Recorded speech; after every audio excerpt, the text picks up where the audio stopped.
Hello বন্ধুরা, আমি আবার আপনাদের সামনে একটি সুন্দর ফুল গাছ তৈরি করা ভিডিও নিয়ে আমি হাজির হলাম।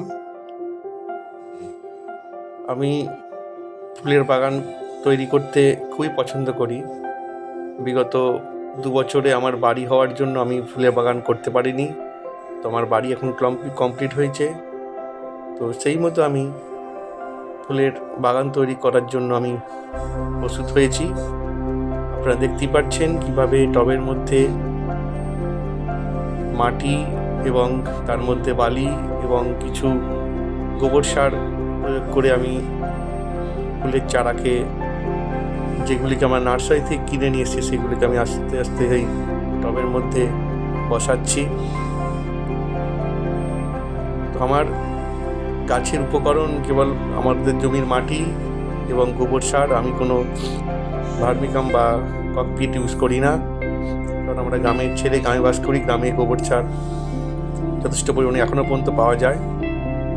তো এটি দেখছেন একটি চন্দ্রমল্লিকা গাছ আমি টবের মধ্যে বসাচ্ছি।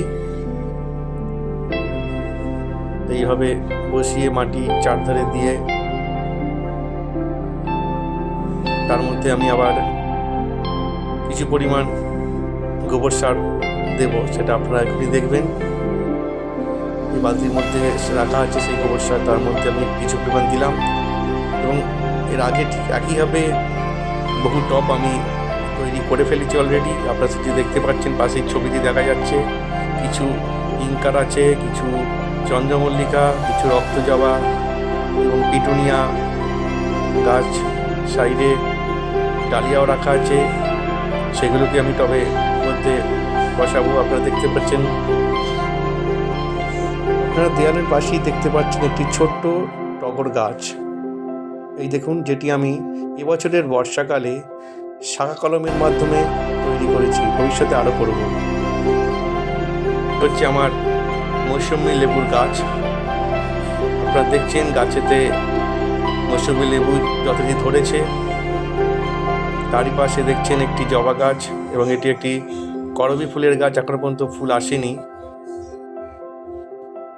সামনেই দেখতে পাচ্ছেন কিছু অনলাইন থেকে কেনা পলিথিনের ব্যাগ আছে, যার মধ্যে আমি সবজি চাষ করব ভবিষ্যতে।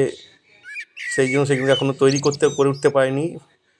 কিছু জবা গাছ আমি এখানে তৈরি করতে পেরেছি, সেই জবা গাছগুলো সুন্দরভাবে দেখতে পাচ্ছেন আপনারা।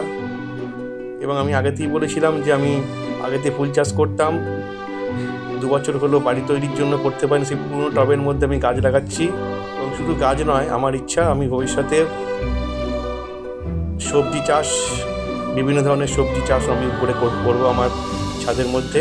আপনারা পরবর্তী ভিডিওতে আমার সবজি চাষ কীভাবে করছি বা কীভাবে সবজি হচ্ছে সেগুলো আমি আপনাদেরকে দেখাবো। ভিডিওটি ভালো লাগলে অবশ্যই আপনারা শেয়ার এবং কমেন্ট করে জানাবেন। ধন্যবাদ, সকলেই ভালো থাকবেন।